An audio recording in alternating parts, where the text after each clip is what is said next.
aking ginawa noong day 1 ay naglatag ako ng wire para gamitin sa loob ng school para may signal na sila. Tapos tumulong din ako sa isang trabahante ni Sir Buds.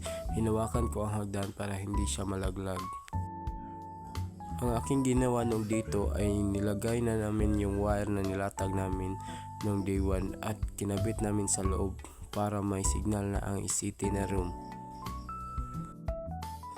Ang ginawa ko noong day 3 ay inayos namin ang wire dahil hipat nila sa ceiling ang wire para daw malinis tignan. Lagyan namin ng PVC pipe ang ceiling para doon ipadaan ang mga wire.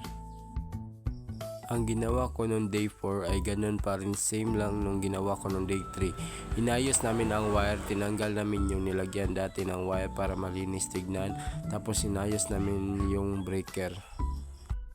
Ang ginawa ko ng day 5 ay pinasok ko ang wire sa loob ng PVC para tapos na at malinis na rin tignan para matapos na kami sa aming ginagawa.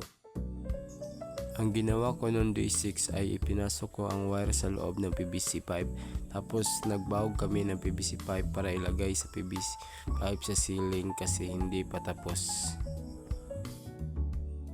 Ang ginawa ko noong day 7 ay nag-prepared ako sa aming gamit dahil kami ay uuwi na sa Davao dahil kami ay nag-UGT sa Samal, kaya uuwi na kami kasi tapos na kami doon sa aming trabaho. Ang ginawa ko noong day 8 ay naghukay kami ng lupa para ilagay namin ang hose dahil ang ilalagay din sa loob ng hose ay fiberglass na wire patungo sa Picas building. Ang ginawa ko noong day 9 ay naglatag na naman kami ng fiber na wire dahil lalagyan namin ang isang room ng wifi dahil hindi daw umaabot ang wifi sa kabilang room. Ang ginawa ko noong day 10 ay naglagay kami ng flexible hose sa ceiling dahil doon ipadaan ang wire para hindi mahirap birahin.